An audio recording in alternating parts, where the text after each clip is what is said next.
जी वो कुछ प्रॉब्लम हो गई थी, मुझे रोक लिया गया था, कुछ लाइटिंग में प्रॉब्लम हो गई थी, इसलिए मुझे रिकॉर्डिंग से रोक लिया गया था। तो दोबारा आपकी खिदमत में हाज़िर होता हूँ। मैं ये कह रहा था कि अब कोटा में भी एक ही कौमियत के लोगों को रात दिन कत्ल किया जा रहा है, और हुकूमत में इतना दम खम नहीं है कि वो इसका सदेबाब पूछ सके और उसका सदेबाब जो है वो निकाल सके, उसको ये इन्वेस्टिगेट करके ये यानी जान सके कि ये एक ही हज़ारा कौम को किस बना पे, क्या किसी मजहबी बना पे मारा जा रहा है, या कोई सियासी अदावत है, या कुछ और वजह है। ये हुकूमत वक्त का काम होता है, लेकिन हुकूमत वक्त को क्या इस चीज़ की ज़रूरत पड़ी है, वो जो कुछ दिन जो हैं वो लगाना चाहती है, उसके बाद अल्लाह जाने ये अय्याशियाँ हों नसीब में हों या ना हों। वैसे भी जरदारी साहब ने 100 अरब रुपया निकाला हुआ है, अलहदा किया हुआ है कि 4 साल गुजरने के बाद वो 100 अरब रुपए का तरक्याती फंड भी मुहैया करेंगे, बिजली के लिए भी तगोदो करेंगे, कोशिश ये करेंगे कि ये जो है लोड शेडिंग ये जल्द अज जल्द ख़त्म हो सके, दूसरे ममालिकों से भी मंगवाएंगे और लोगों को बहुत ज़्यादा फैसिलिटीज़ सहूलियात देंगे, ताकि क्योंकि हमारे लोग ऐसे होते हैं कि वो वक्त इब्नुल वक्त जिसे कहते हैं वो हैं। हमारी पाकिस्तानी कौम जो है वो ये कहती है ना जी ना, अब तो उन्होंने काम करना शुरू कर दिया, लेकिन अगर ये दोबारा खुदा ना करे, अगर खुदा की तरफ से इस मुल्क के ऊपर बख्शिश ना हुई, रहम ना हुआ, ये दोबारा आगे यही जालिम, तो फिर इस 4 साल के अंदर इतना कुछ होगा कि सूबाई तासब हम में मौजूद है। वैसे तो ANP वाले हुकूमत के साथ हैं, लेकिन इनके मशरों का, इनके बुज़ुर्गों का जो वो फ़लसफ़ा था वो ये था कि हम पाकिस्तान के साथ नहीं रहेंगे। गफ़ार ख़ान बादशाह ने, अल्लाह बख्शे उनको, उन्होंने रेफरेंडम कराया पूरे फ्रंटियर में। हज़ारा के 86-87 से लेकर 90% तक लोगों ने इतनी तादाद में उन पहाड़ों में रहते हुए भी पाकिस्तान के हक के में वोट दिया रेफरेंडम में। और ये जो सुरखरोश पार्टी थी, या जो आज इसका ANP नाम रखा गया था, उस वक़्त जो है ये खुदाई खिदमतगार थे और कांग्रेस थे। ये कांग्रेस इनको कहा जाता था।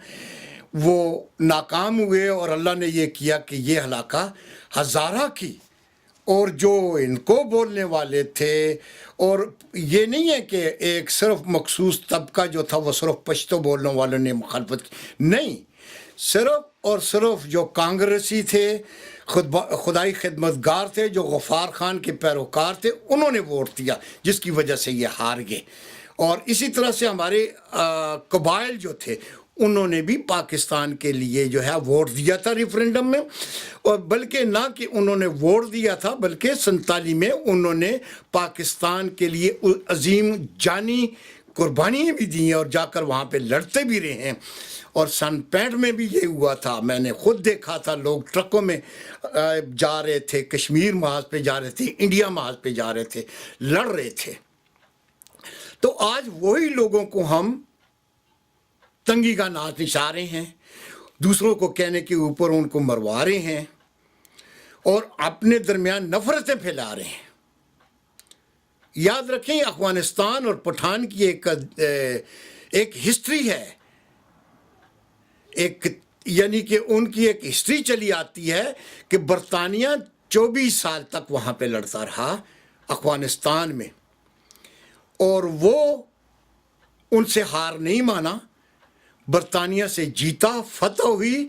उनका एक डॉक्टर जो था बरतानिया का, वो उसको खोते पे बिठा के उसको मारा नहीं, इसलिए कि वो अफगानियों की, ज़ख्मियों की, बीमारों की وہ علاج معالجہ کرتا تھا، مرہم پٹی کرتا تھا، اور وہ ایک ڈاکٹر تھا. اس کے عوض میں انہوں نے پٹھانوں نے اس کو مارا نہیں، بلکہ گدے کے اوپر الٹا بٹھا کر اس کو طورخم کی بارڈر جو ہے وہ کراس کرائی، اور اس کو پاکستان میں جہاں پہ ان کی ایسٹرن کمپنی تھی وہاں پہ یہ آئے. آج بھی یہ ہسٹری ہے، یہ لکھ لیں. آج بھی اخوان مر جائیں گے، ان کے پیچھے بچے جوان ہو جائیں گے، وہ بھی لڑیں گے، اس کے بعد ان کے بچے ہوں گے. جنگ نہیں ختم ہوگی جس وقت تک ان کو ان کے حال پہ نہ چھوڑا گیا. ان کے حال پہ نہ چھوڑا گیا. وہ کبھی لڑائی سے، وہ اپنے آپ کو مرنے سے کبھی دریغ نہیں کریں گے. گولی ان کے لیے کوئی چیز نہیں ہے. موت ان کے لیے انہوں نے ایک ہی لفظ ہے کہ مرنا انہوں نے ایک دن ہے، لیکن وہ شہادت کی موت مرنا چاہتے ہیں. انہیں خوشی ہوتی ہے. اور یہ سلسلہ جتنا بھی دبا کے رکھو، یہ سلسلہ انہوں نے ہتھیار نہیں ڈالنے، نہ ان کو تم فتح کر سکو گے. آج بھی تمہارے ساتھ دنیا کی فورسز وہاں پہ ہے، لیکن افغانستان سے آدھے سے کم تیسرے حصے پہ یہ نیٹو ہے، اور 3 حصے انہی کے پاس ہیں، اخوانیوں کے پاس ہیں. تو لہٰذا ہم نے جس جنگ میں انوالو کیا، ایک تو یہ لوگ بھی ہمارے خلاف رہے، انہوں نے بھی جا کو جا پہ ہمارے اوپر حملہ کیا، سلالہ میں کیا، دوسری جگہوں پہ کیا، اور آج بھی بے گناہ لوگوں کو ڈرون اٹیک کے ذریعے مار رہے ہیں. سوچنا اس بات کہ ہے پاکستانی قوم، کہ میں آپ سے وہ بات کہہ رہا تھا کہ ANP آج حکومت کے ساتھ ہے، اور ان کا کلیم یہ ہے کہ سرائے عالمگیر تک ہمارا علاقہ ہے. جہلم کے اس پار جو ہے سرائے عالمگیر کا علاقہ پاکستانی کا یا پنجابیوں کا ہے. جہلم سے لے کر یہ چھچ کا جتنا علاقہ ہے، اور افغانستان تک، کندھار تک، اور مزار شریف تک، یہ جتنا علاقہ ہے یہ ہمارا ہے، یہ کلیم کرتے ہیں. اور جس وقت بھی یہ حکومت سے جدا ہو گئے، اپوزیشن میں چلے گئے، تو ان کا یہی نعرہ ہوگا. آج کس مصلحت کے تحت آج وہ پیسے جمع کر رہے ہیں، آج ان سے امارات لے رہے ہیں، آج ان سے فیسلٹیز لے رہے ہیں، آج ان سے سارا کچھ لے رہے ہیں جو